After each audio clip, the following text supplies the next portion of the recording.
Hi friends, welcome to MVS online academy. ఈరోజు మన అకాడమీలో ప్రాథమిక హక్కులు అంటే ఫండమెంటల్ రైట్స్ అనే టాపిక్ మీద క్లాస్ చూద్దామండి. క్వశ్చన్ నెంబర్ 1, ప్రాథమిక హక్కులు అంటే ప్రాథమిక హక్కుల యొక్క నేచర్, వాటి యొక్క స్వభావం ఎలాంటిది అని క్వశ్చన్ అడిగారండి. న్యాయసమ్మతం కానివి, న్యాయసమ్మతమైనవి, సౌకర్యవంతమైన, దృఢమైన. కరెక్ట్ ఆన్సర్ అనేటువంటిది న్యాయసమ్మతమైనటువంటివి బి అండి. న్యాయసమ్మతము అంటే ఇంగ్లీష్లో వచ్చేసి జస్టిషియబుల్ అంటారండి.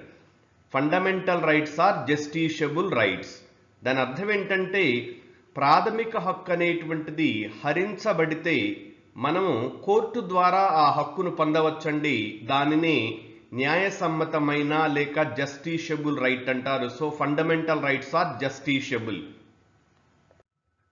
క్వశ్చన్ నెంబర్ 2, భారత రాజ్యాంగం యొక్క ఏ ఆర్టికల్లో పౌరులకు ప్రాథమిక హక్కులు అందించబడ్డాయి? చూద్దామండి. ఆర్టికల్ 112 నుండి 115, ఆర్టికల్ 12 నుండి 35, వ్యాసాలు మీన్స్ ఆర్టికల్ 222 నుండి 235. ఆప్షన్ డి పైవేవి కావు. కరెక్ట్ ఆప్షన్ అనేటువంటిది బి అండి. ఫండమెంటల్ రైట్స్ అనేవి పార్ట్ 3లో, ఇండియన్ కాన్స్టిట్యూషన్లో పార్ట్ 3లో ఆర్టికల్ 12 నుండి 35 వరకు ఉన్నవి. క్వశ్చన్ నెంబర్ 3, రాజ్యాంగం ప్రకారం ప్రాథమిక హక్కులను అమలు చేసే అధికారం ఈ క్రింది ఎవరికి ఇవ్వబడింది? ఆప్షన్ ఏ భారతదేశంలోని అన్ని కోర్టులు, బి పార్లమెంట్, సి అధ్యక్షుడు అంటే రాష్ట్రపతి ప్రెసిడెంట్, డి సుప్రీం కోర్ట్ మరియు high court. Option D is correct అండి. ఇండియాలో ఫండమెంటల్ రైట్స్ని కాపాడేటువంటి బాధ్యత, అధికారం సుప్రీం కోర్టు మరియు హైకోర్టులకు రాజ్యాంగం ద్వారా ఇవ్వబడింది. క్వశ్చన్ నెంబర్ 4, స్వేచ్ఛా హక్కు భారత రాజ్యాంగంలో మంజూరు చేయబడింది. అంటే రైట్ టు ఫ్రీడమ్ అనేటువంటిది ఎక్కడ ఉన్నది అనండి. Article 19 to 22, article 16 to 19, article 17 to 20, article 18 to 21. Correct option is a article 19 to 22 అండి. రైట్ టు ఫ్రీడమ్ అనేటువంటిది ఇక్కడ పొందుపరచడం జరిగింది. క్వశ్చన్ నెంబర్ 5, ఆస్తి హక్కు ప్రాథమిక హక్కుగా ఎప్పుడు రద్దు చేయబడినది? When right to property was abolished as a fundamental right. Answer చూద్దామండి. ఆప్షన్ ఏ 1978లో 44వ రాజ్యాంగ సవరణ ద్వారాగా, B 1982 46 constitutional amendment act, C 1973 31st constitutional amendment act. Option D పైవేవి లేవు. కరెక్ట్ ఆన్సర్ అనేటువంటిది ఆప్షన్ ఏ అండి. 1978లో 44th కాన్స్టిట్యూషనల్ అమెండ్మెంట్ యాక్ట్ ద్వారాగా రైట్ టు ప్రాపర్టీ అంటే ఆస్తి హక్కు అనేటువంటి దాన్ని ప్రాథమిక హక్కుల జాబితా నుండి తొలగించి ఆర్టికల్ 300 క్యాపిటల్ ఏలో చట్టబద్ధమైన హక్కుగా అంటే లీగల్ రైట్గా పెట్టడం జరిగింది. ఇక్కడ అబ్జర్వ్ చేయాలండి, ఫండమెంటల్ రైట్ని పూర్తిగా తీసివేయలేదండి. పార్ట్ 3 నుండి అంటే ప్రాథమిక హక్కుల నుండి తీసివేసి దాన్ని ఎక్కడ పెట్టారండి? 300Aలో ఎలా పెట్టారండి? లీగల్ రైట్ అండి. సో దట్ ఇప్పుడు రైట్ టు ప్రాపర్టీ యొక్క స్టేటస్ ఏంటయా అంటే లీగల్ రైట్ అనేటువంటిది. క్వశ్చన్ నెంబర్ 6, క్రింది వాటిలో ఏది సరి అయినది? హక్కులు పౌరులకు వ్యతిరేకంగా గవర్నమెంట్ యొక్క వాదనలు, బి హక్కులు ఒక కంట్రీ రాజ్యాంగంలో విలీనం చేయబడినటువంటి హక్కులు, సి హక్కులు స్టేట్కి వ్యతిరేకంగా పౌరుల యొక్క వాదనలు, డి హక్కులు చాలా మందికి వ్యతిరేకంగా కొంతమంది పౌరుల యొక్క హక్కులు అనేటువంటిది. కరెక్ట్ ఆన్సర్ అనేటువంటిది ఆప్షన్ సి అండి. హక్కులు అనేటువంటివి స్టేట్కి వ్యతిరేకంగా పౌరుల యొక్క వాదనలు. Rights are the claims of the citizens against the state. ఇక్కడ స్టేట్ అంటే కంట్రీ అని అర్థం అండి.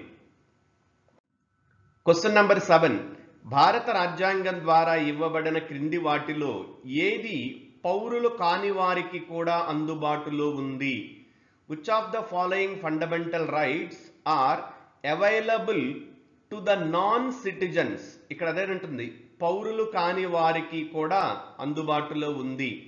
రాజ్యాంగ పరిహారపు హక్కు అంటే కాన్స్టిట్యూషనల్ రెమెడీస్, వాక్ స్వాతంత్రం రైట్ టు స్పీక్, సి దేశంలోని ఏ ప్రాంతంలోనైనా ప్రయాణించడం మరియు స్థిర నివాసం ఏర్పాటు చేసుకోవడం అంటే right to travel or right to movement and right to settlement, D ఏదీ కాదు.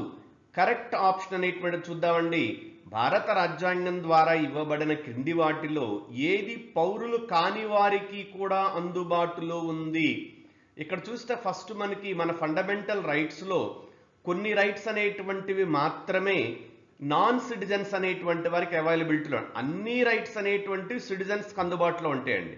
బట్ కొన్ని రైట్స్ అనేటువంటివి నాన్ సిటిజన్స్ అంటే భారత పౌరులు కాని వారికి, భారత పౌరులు కాకుండా భారతదేశంలో నివసిస్తున్నటువంటి విదేశీయులకి కొన్ని ప్రాథమిక హక్కులు అనేటువంటివి అందుబాటులో ఉండవు. అవేంటివని చూస్తే article 15, article 16, article 19, article 29 and article 30 అండి. ఈ 5 ఆర్టికల్స్ కింద ఇవ్వబడినటువంటి ఫండమెంటల్ రైట్స్ అనేటువంటివి నాన్ సిటిజన్స్కి అందుబాటులో ఉండవు. ఇక్కడ క్వశ్చన్ ఏమడిగారండి? పౌరులు కాని వారికి కూడా అందుబాటులో ఉండడం జరిగింది. ఇక్కడ చూస్తే వాక్ స్వాతంత్రం అండి, ఇది ఆర్టికల్ 19లో ఉందండి. దేశంలోని ఏ ప్రాంతంలోనైనా నివసించేటువంటి హక్కు, ఇది కూడా ఆర్టికల్ 19లో ఉందండి.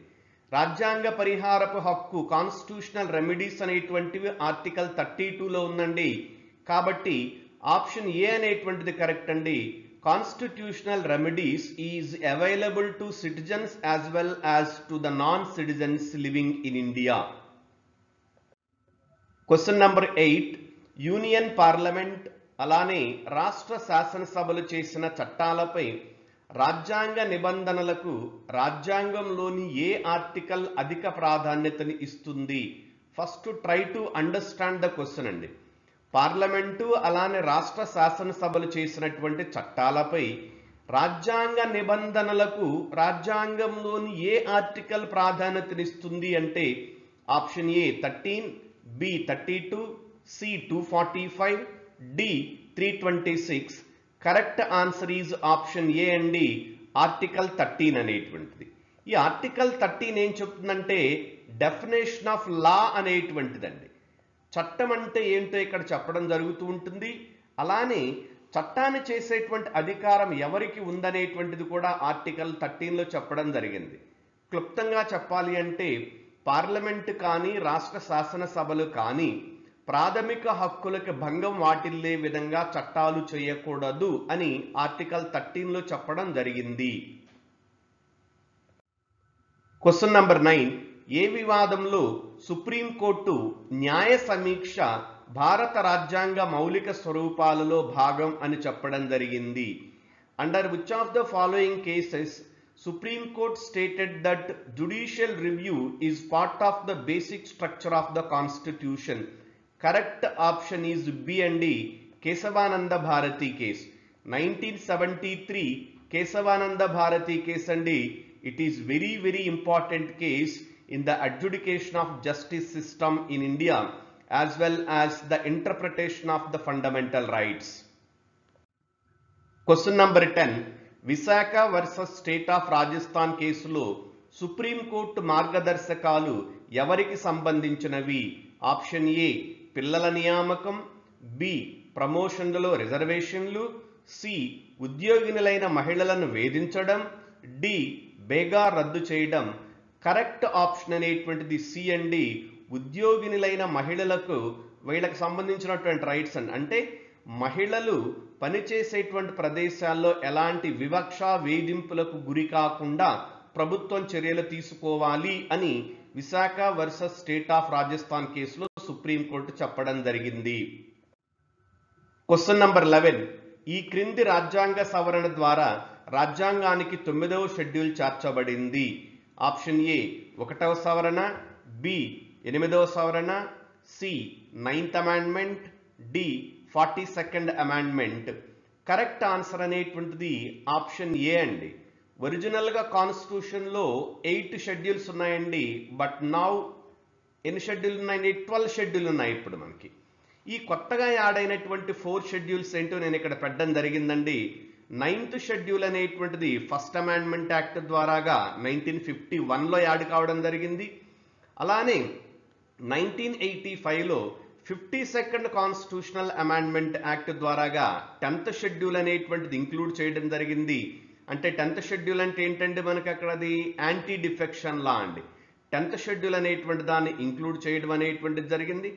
అలానే 92లో మరొక 2 షెడ్యూల్స్ అనేటువంటివి ఏంటంటే అవి 11, 12 షెడ్యూల్స్ అనేటువంటివి 73, 74వ రాజ్యాంగ సవరణ ద్వారాగా ఏర్పాటు చేయడం జరిగింది. సో ఒరిజినల్లీ 8, నవ్ వచ్చేసి మనకి 12 ఉన్నాయండి.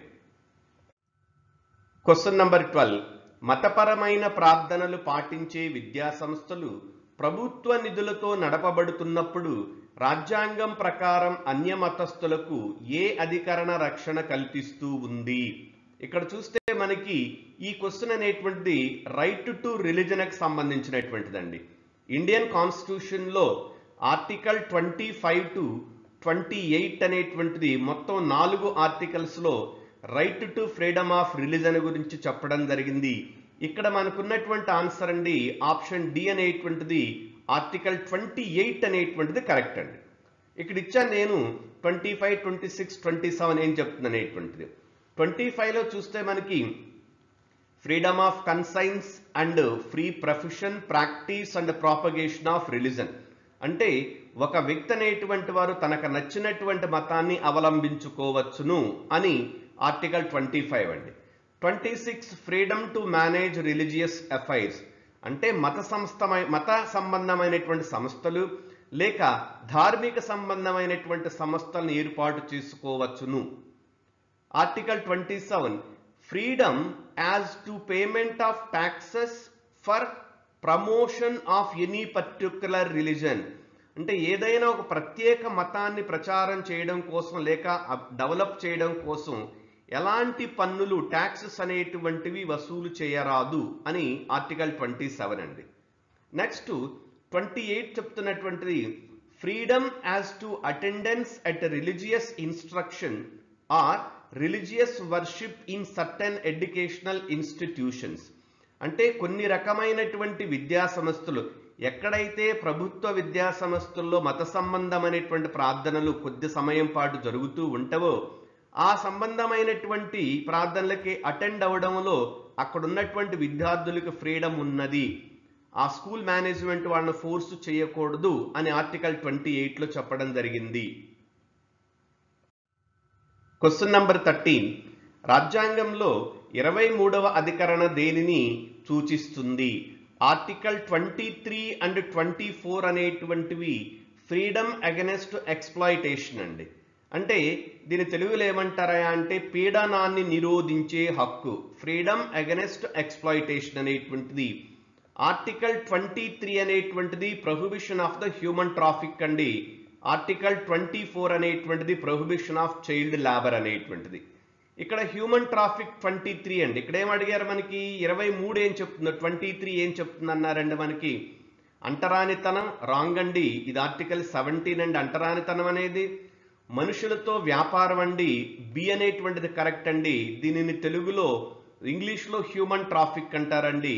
హ్యూమన్ ట్రాఫిక్ ని నిషేధిస్తున్నటువంటి ఆర్టికల్ వచ్చేసి 23 అండి. అలానే అధిక రుసుములు నో అండి. కార్మిక వ్యవస్థ, బాల కార్మిక వ్యవస్థ రద్దు అంటే ప్రొహిబిషన్ ఆఫ్ చైల్డ్ లేబర్ అండి. ఇది 24లో ఉండడం జరిగింది. సో ఆప్షన్ బి అనేటువంటిది కరెక్ట్. Question number 14. రాజ్యాంగంలోని ఏ అధికరణ కర్మాగారాల్లో పిల్లలు పనిచేయడాన్ని నిషేధిస్తుంది? ప్రీవియస్ స్లైడ్లో చూసామండి. ఆప్షన్ డి అనేటువంటిది కరెక్ట్ అండి.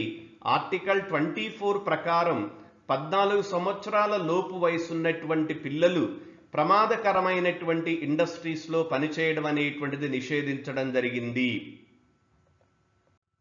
Question number 15.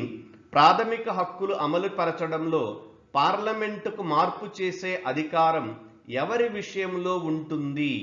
అంటే పార్లమెంటుకు ఉన్నటువంటి అధికారం అండి. ఫండమెంటల్ రైట్స్ అనేటువంటివి సర్టన్ పీపుల్స్కి అవైలబిలిటీలు లేకుండా చేసేటువంటి అధికారం ఫండమెంటల్ రైట్స్ సంబంధించి పార్లమెంట్కు ఉందండి. మరి ఆ సర్టన్ పీపుల్ అనేటువంటి వారు ఎవరు అనేది ఇక్కడ క్వశ్చన్లో అడిగినటువంటిది దేశ రక్షణ దళాలు, పౌరులు, విదేశాలు, నేరస్తులు అండి. ఆప్షన్ ఏ అనేటువంటిది కరెక్ట్ అండి. దేశ రక్షణ దళాలు అకార్డింగ్ టు ఆర్టికల్ 33 అండి. ఇక్కడ నేను ఇచ్చాను కూడా మీకు. Article 33 empowers the parliament to make laws that would restrict the application of fundamental rights to a specific category of people, including members of the Indian Army and the intelligence organizations. Question number 16. మత, తెగ, కుల, లింగ వివక్ష ఏ అధికరణ నిషేధిస్తుంది? ఇక్కడ చూస్తే మనకి caste, race, religion, place of birth and gender అండి. డిస్క్రిమినేషన్ ఏది నిషేధిస్తుందని చూస్తే ఆప్షన్ ఏ అనేటువంటిది కరెక్ట్ అండి. ఆర్టికల్ 15 అండి. ఆర్టికల్ 15 అనేటువంటిది ఏ పౌరుడు కూడా, ఈ హక్కు అనేటువంటిది కేవలం పౌరులకు మాత్రమే. Article 15 is available only to the citizens అండి, but not to the non citizens. Article 15 కింద ఏ పౌరుడు కూడా, ఏ సిటిజన్ కూడా 5 రకాలైనటువంటి డిస్క్రిమినేషన్స్కి గురి కాకూడదు. 5 ఏంటివండి? మత, రిలీజన్ అండి, తెగ, కుల, లింగ వివక్షతలు అనేటువంటి వాటికి గురి కాకూడదు. అదే మనకి 16th ఆర్టికల్ అనేటువంటి చూసుకుంటే ఇక్కడ మనకి 7 రకాలైనటువంటి ఉంటాయండి. ఏ పౌరుడు కూడా no citizen shall be discriminated on 7 grounds. ఆ 7 ఏంటండి? ఇక్కడ ఉన్నటువంటి 5తో పాటుగా మనకి ప్లేస్ ఆఫ్ బర్త్ అనేటువంటిదండి, అంటే పుట్టినటువంటి ప్రదేశం అనేటువంటిది. అలానే దానితో పాటుగా డిసెంట్ అంటే వంశపారంపర్యం. బాగా గుర్తుంచుకోండి, ఆర్టికల్ 15లో 5 రకాలైనటువంటి వివక్షతలు నిషేధించారండి. ఆర్టికల్ 16లో 7 రకాలైనటువంటి ఈ వివక్షతలు నిషేధించడం జరిగింది. సో ఆప్షన్ ఏ అనేటువంటిది కరెక్ట్ అండి. Question number 17. Kesavananda Bharati versus state of Kerala కేసులో సుప్రీం కోర్టు తీర్పు దేనికి సంబంధించింది? వెరీ ఇంపార్టెంట్ క్వశ్చన్ అండి. Option A basic structure, B colourable legislature, C ఏర్పాటువాదం, డి సంఘర్షణ వైఖరి. ఆప్షన్ ఏ అనేటువంటిది కరెక్ట్ అండి. బేసిక్ స్ట్రక్చర్ డాక్ట్రైన్ అండి. కేశవానంద భారతి కేసులో సుప్రీంకోర్టు బేసిక్ స్ట్రక్చర్ డాక్ట్రైన్ ని ఎవాల్వ్ చేయడం అనేటువంటి జరిగింది. ఈ బేసిక్ స్ట్రక్చర్ అనేది కాన్స్టిట్యూషన్లో ఎక్కడా చెప్పలేదండి. చాలాసార్లు అడుగుతారండి basic structure whether it is mentioned in the constitution or not. No అండి, it is not mentioned in the constitution. It is a judiciary innovation in the Kesavananda Bharati case 1973. Question number 18. ప్రాథమిక హక్కులు కొన్ని ఉండాలని డిమాండ్ మొదటిసారిగా ఎప్పుడు వచ్చింది అని చూస్తున్నప్పుడు మనకి ఆప్షన్ సి అనేటువంటిది కరెక్ట్ అండి. 1895 సంవత్సరంలో రావడం జరిగింది. Question number 19. భారత రాజ్యాంగం ఆత్మ, గుండె రాజ్యాంగంలోని ఏ అధికరణ? Which of the following article is considered as the soul and heart of the Indian constitution? Option A 29, B 30, C 31, D 32. Option D అనేటువంటిది కరెక్ట్ అండి. Article 32 that is constitutional remedies. రాజ్యాంగ పరిహారపు హక్కు అనేటువంటిది ఆత్మ అలానే గుండె లాంటిదండి భారత రాజ్యాంగానికి. Question number 20. భారత రాజ్యాంగపు ఏ ఆర్టికల్ ద్వారా పొందుపరచబడిన ది రైట్ టు ప్రైవసీ న్యాయస్థానం ప్రాథమిక హక్కుగా గుర్తించింది? అంటే రైట్ టు ప్రైవసీ అనేటువంటిది ఏ ఆర్టికల్లో పొందుపరచడం జరిగింది? Option A article 25, B article 21, C article 22, D article 23. Correct option అనేటువంటిది బి అండి, ఆర్టికల్ 21 అండి. ఆర్టికల్ 21 అనేటువంటిది right to life and personal liberty అనేటువంటిదండి. అయితే 2017లో మనకున్నటువంటి పుత్తుస్వామి కేసు అండి, చాలా ఫేమస్ కేసు అండి. ఈ పుత్తుస్వామి కేసులో సుప్రీంకోర్టు ఏం చెప్పిందంటే right to privacy is also part of the fundamental rights and it is included in article 21 అండి. ఆర్టికల్ 21లో ఈ రైట్ టు ఫ్రీడమ్ లేక రైట్ టు ప్రైవసీ అనేటువంటి దాన్ని పెట్టడం జరిగింది. చాలా ఇంపార్టెంట్ క్వశ్చన్. Question number 21. భారత రాజ్యాంగంలోని ఏ అధికరణము ఒక ప్రత్యేకమైన మతాన్ని నిర్వహించడానికి లేదా పెంపొందించడానికి పన్నులు వేయడాన్ని నిషేధిస్తుంది? ఆల్రెడీ చూసామంటే మనం previously. Which of the following article prohibits collecting taxes for the propagation of a particular religion? Article 27 అండి. సో దట్ ఆప్షన్ బి అనేటువంటిది కరెక్ట్. Question number 22. ప్రాథమిక హక్కులను అమలు పెట్టే హక్కు రాష్ట్ర న్యాయస్థానం హైకోర్టుకు ఏ ఆర్టికల్ కింద వచ్చింది? Under which of the following articles high court can protect the fundamental rights? Option A అండి article 225, B 227, C 226, D 228. Correct option అనేటువంటిది బి అండి ఆర్టికల్ 226 అండి. ఆర్టికల్ 226 ప్రకారం హైకోర్టు అనేటువంటిది ప్రాథమిక హక్కులకు రక్షణ కల్పిస్తుంది.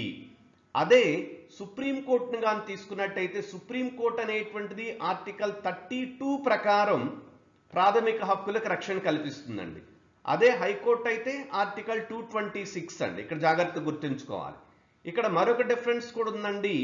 సుప్రీంకోర్టు అనేటువంటిది అండర్ ఆర్టికల్ 32 ప్రకారం కేవలం ప్రాథమిక హక్కుల రక్షణ కోసమే మనం అక్కడ కేసు వేయగలమండి, కేవలం ఫండమెంటల్ రైట్స్. బట్ అదే హైకోర్టు తీసుకుంటే ఆర్టికల్ 226 ప్రకారం fundamental rights as well as legal rights కూడా అండి. అంటే ప్రాథమిక హక్కులు అలానే చట్టబద్ధమైన హక్కులకు భంగం వాటిల్లినప్పుడు మనం హైకోర్టుకు వెళ్ళొచ్చండి. అదే ఓన్లీ ఫండమెంటల్ రైట్స్ అనుకోండి, మనం ఎక్కడికి వెళ్ళగలమండి? సుప్రీంకోర్టుకు మాత్రం. అంటే సుప్రీంకోర్టు అనేటువంటిది డైరెక్ట్గానండి నేను చెప్తున్నటువంటిది ఇక్కడ అప్పీల్ చేసుకుంటూ వెళ్ళొచ్చండి. ఫర్ ఎగ్జాంపుల్ తీసుకుందామండి, ఒక వ్యక్తి యొక్క ఫండమెంటల్ రైట్ అనేటువంటిది వైలేట్ అయిందండి. అది ఒక వ్యక్తి ద్వారానైనా కావచ్చు, ఒక ప్రభుత్వం ద్వారానైనా కావచ్చు, ఒక సంస్థ ద్వారానైనా కావచ్చు. అప్పుడు ఆ వ్యక్తి డైరెక్ట్గా సుప్రీంకోర్టుకి వెళ్ళొచ్చండి అండర్ ఆర్టికల్ 32 ప్రకారం. సుప్రీంకోర్టు చెప్పలేదే, నో నా దగ్గరికి రావద్దని, నేను చాలా బిజీగా ఉన్నాను, మీరు కింద హైకోర్టుకు వెళ్ళండి అని చెప్పలేదని supreme court. Because it is the duty of the Supreme Court to protect the fundamental rights under Article 32. At the same time, it is the right of the people to go to the Supreme Court directly in case of the abrogation of the fundamental rights. అదే high court ఉందండి. అంటే మీరు fundamental right అనేటువంటిది violate అయినప్పుడు హైకోర్టుకు వెళ్ళొచ్చు, సుప్రీంకోర్టుకు వెళ్ళొచ్చు అండి. తేడా గమనించండి. సుప్రీంకోర్టుకు వెళ్ళొచ్చు, హైకోర్టుకు వెళ్ళొచ్చు.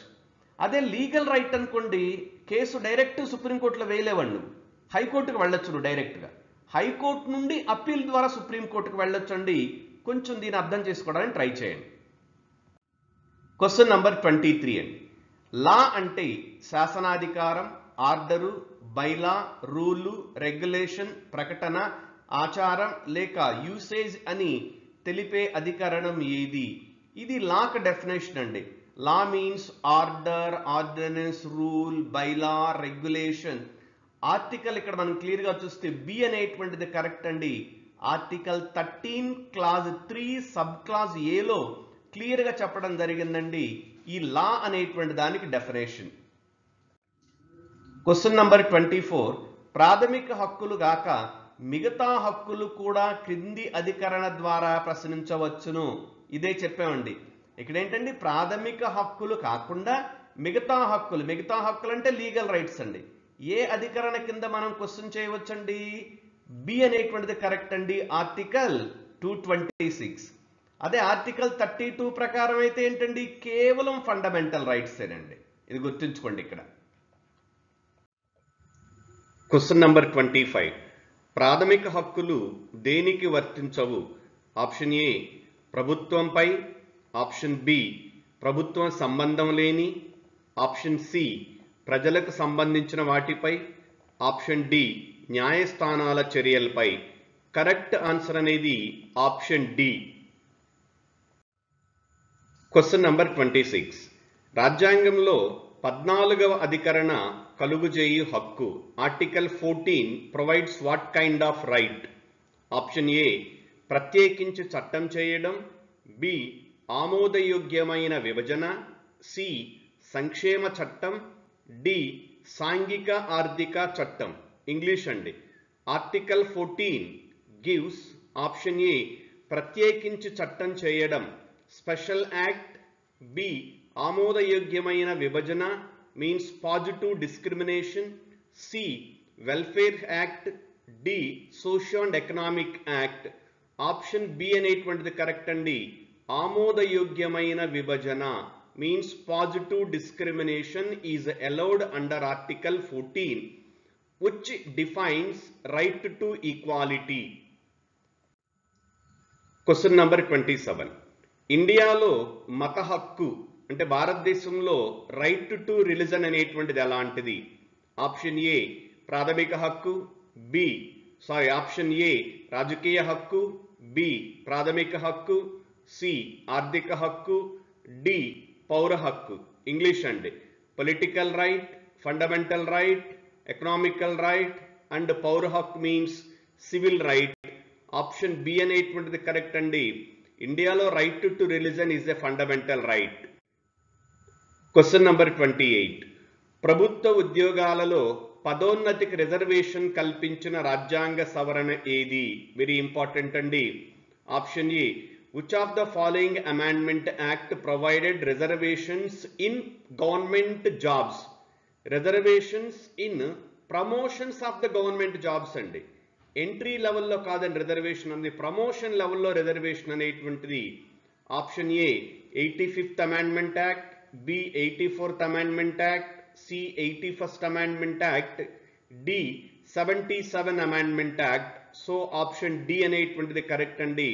77వ రాజ్యాంగ సవరణ చట్టం ప్రభుత్వ ఉద్యోగాలలో ప్రమోషన్స్ కు కూడా రిజర్వేషన్ కల్పించడం జరిగింది. Question number 29. భారత రాజ్యాంగంలోని ఏ అధికరణ అల్పసంఖ్యాక వర్గాల ప్రయోజనాలను రక్షిస్తుంది? Which of the following article provides the special rights of the minorities in India? Option A article 30, B 32, C 28, D 29. Option D అనేటువంటిది కరెక్ట్ అండి. ఆర్టికల్ 29 అండి. ఆర్టికల్ 29 అండ్ 30 ఈ 2 రైట్స్ అనేటువంటివి కూడా ఇవి educational and cultural rights అనేటువంటివండి.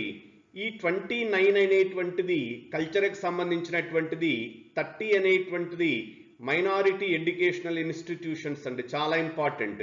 Article 30 ప్రకారం minorities అనేటువంటి వారు తమ యొక్క సంస్కృతి అభివృద్ధి కోసం ప్రత్యేకంగా విద్యాలయాలు అనేటువంటివి ఏర్పాటు చేసుకోవచ్చును.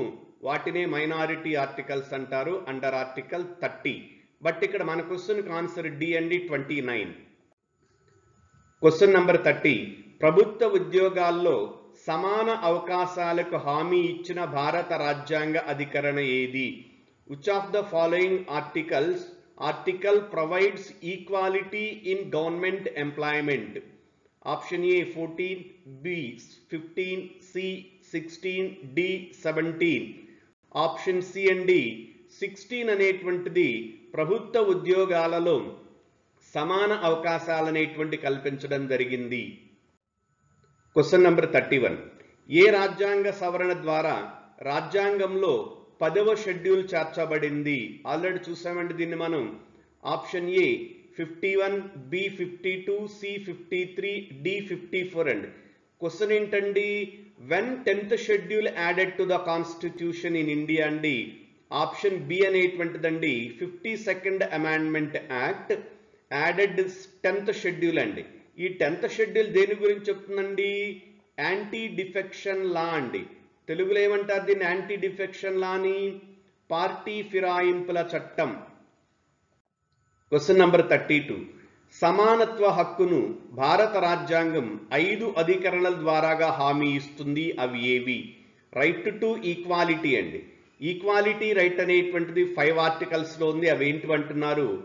Option A 16 to 20, B 15 to 19, C 14 to 18, D 13 to 17 అండి. ఆప్షన్ సి అనేటువంటిది కరెక్ట్ అండి. ఆర్టికల్ 14 to 18 అనేటువంటిది right to equality. Question number 33. భారత రాజ్యాంగంలోని 51A అధికరణ దేన్ని సూచిస్తుంది? Article 51 A. Article 51 A defines. Option A అండి ప్రాథమిక హక్కులు, బి ఆదేశక సూత్రాలు, సి ప్రాథమిక విధులు, డి సుప్రీంకోర్టు మరియు హైకోర్టు. ఆప్షన్ ఏ ప్రాథమిక హక్కులు మీన్స్ ఫండమెంటల్ రైట్స్, బి ఆదేశక సూత్రాలు means directive principles of state policy, C ప్రాథమిక విధులు means fundamental duties, supreme court and high court. ఇక్కడ కరెక్ట్ అనేటువంటిది ఆప్షన్ సి అండి, పౌరుల ప్రాథమిక విధులు అనేటువంటివి. పార్ట్ 4 అండి, గుర్తుంచుకోండి బాగా. పార్ట్ 4A అండి. పార్ట్ 4Aలో దానిలో ఉన్నటువంటి ఒకే ఒక ఆర్టికల్ అండి 51 అండి. ఈ 51లో క్యాపిటల్ ఏ అనేటువంటిది ఉందండి ఆర్టికల్. ఈ క్యాపిటల్ ఏ కింద 11 ఉన్నాయండి ఫండమెంటల్ డ్యూటీస్ అనేటువంటి ABCD. అవన్నీ కూడా స్మాల్ లెటర్స్ అండి. ఏ నుండి కే వరకు స్మాల్ లెటర్స్లో 11 ఫండమెంటల్ డ్యూటీస్ అండి, నాట్ రైట్స్ అండి, ఫండమెంటల్ డ్యూటీస్ ప్రాథమిక విధులు అనేటువంటి వాటి ఉంచడం జరిగింది. Question number 34. భారత రాజ్యాంగంలోని ఏ అధికరణ మతపరమైన వ్యవహారాల నిర్వహణ స్వతంత్రానికి హామీ ఇచ్చింది? Means which of the following article provided right to freedom of religion? Correct answer అండి ఆప్షన్ బి అండి, ఆర్టికల్ 25 అనేటువంటిది. Question number 35.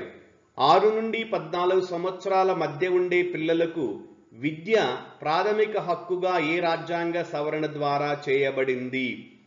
Right to education granted constitutional or granted fundamental rights status by which amendment act?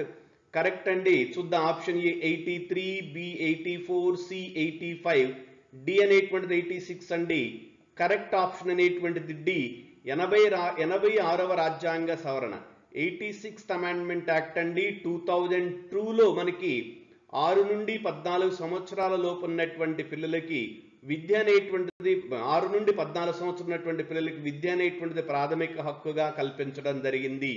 దానిని article 21 A అండి, very very important అండి. Article 21 A right to education. Question number 36. భారత రాజ్యాంగంలోని 14వ అధికరణ క్రింది వాటిలో దేనిని ప్రకటిస్తుంది? Article 14 defines.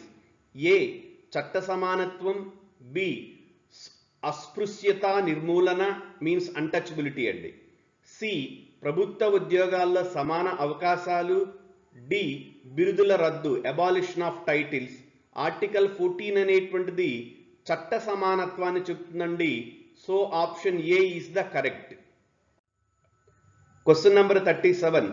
వ్యక్తి స్వేచ్ఛకు సంబంధించిన రిట్టు ఈ క్రింది వాటిలో ఏది? ఈ క్వశ్చన్ అనేటువంటిది రిట్స్ మీద వచ్చిందండి. వ్యక్తి స్వేచ్ఛ అనేటువంటిదండి మీన్స్ ఇండివిడ్యువల్ లిబర్టీకి సంబంధించినటువంటి రిట్ ఏది అంటున్నారు. ఆప్షన్స్ చూద్దాం. A mandamus, B certiorari, C habeas corpus, D quo warranto. Correct option అనేటువంటిది సి అండి, habeas corpus related to the right to freedom means individual లిబర్టీకి చెందినటువంటిది హెబియస్ కార్పస్ అనేటువంటిది. Question number 38. ప్రాథమిక హక్కులకు భంగం కలిగినప్పుడు ఒక వ్యక్తి దేని ప్రకారం ప్రత్యక్షంగా means directly go to the supreme court? In case of the violation of the fundamental rights, one can directly go to the Supreme Court under which article? Option A అండి 19, B 32, C 34, D all of the means none of the above అండి.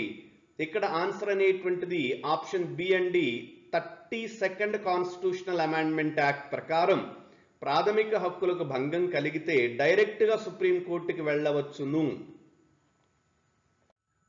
Question number 39. భారత రాజ్యాంగం ప్రత్యక్షంగా ఆహార హక్కును ప్రకటించదు, కానీ పరోక్షంగా ఏ అధికరణ ప్రతి భారతీయ పౌరుడికి జీవన హక్కును ప్రకటిస్తుంది?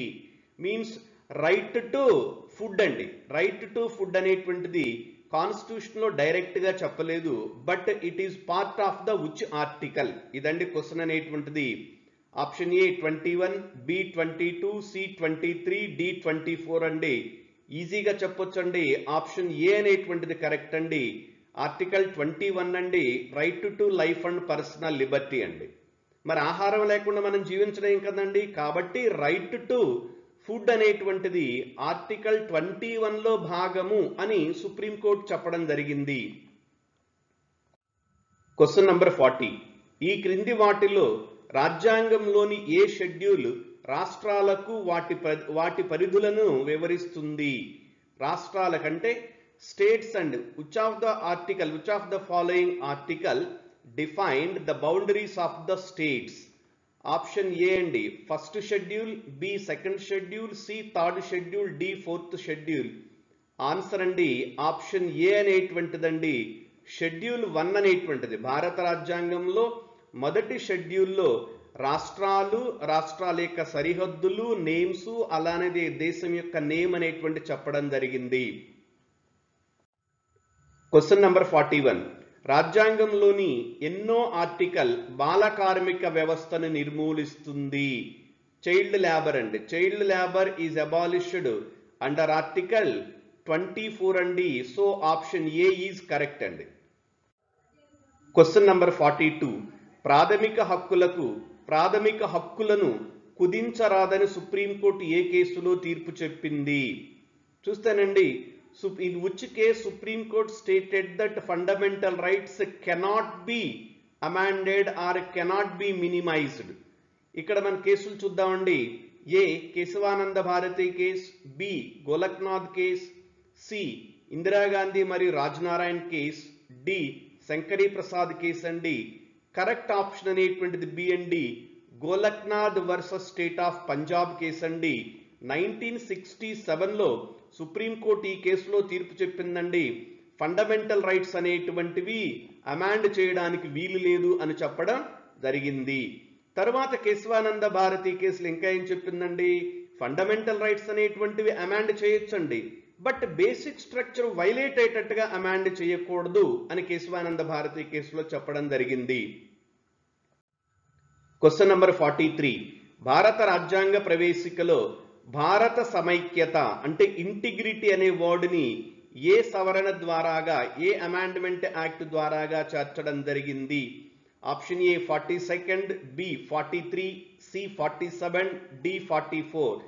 కరెక్ట్ ఆప్షన్ అనేటువంటిది ఏ అండి, 42nd కాన్స్టిట్యూషనల్ అమెండ్మెంట్ యాక్ట్ 1976 అండి. దీనిని మినీ కాన్స్టిట్యూషన్ అని కూడా అంటారండి. చాలా ఇంపార్టెంట్ ఆ క్వశ్చన్ అండి. 42వ రాజ్యాంగ సవరణ 42nd amendment act is also known as mini constitution. ఎందుకంటే ఇది రాజ్యాంగంలో చాలా మార్పులు చేసిందండి. వాటిలో ప్రధానమైనటువంటి మార్పు మనకి ప్రవేశిక అంటే ప్రియాంబల్కి 3 కొత్త పదాలను చేర్చడం జరిగిందండి. అవి వచ్చేసి సోషలిస్ట్ అనేటువంటిది, సెక్యులర్ అనేటువంటివి, అలానే ఇంటిగ్రిటీ అనేటువంటి ఈ 3 వర్డ్స్ని ప్రియాంబల్కి యాడ్ చేయడం అనేటువంటిది జరిగింది. ఈ అమెండ్మెంట్ యాక్ట్ 1976లో అత్యవసర పరిస్థితి అంటే ఎమర్జెన్సీ కాలంలో చేయడం జరిగింది prime minister Indira Gandhi. Question number 44. ప్రాథమిక హక్కులు నేరుగా ఎవరికి వర్తించవు? ప్రాథమిక హక్కులు నేరుగా ఎవరికి వర్తించవండి?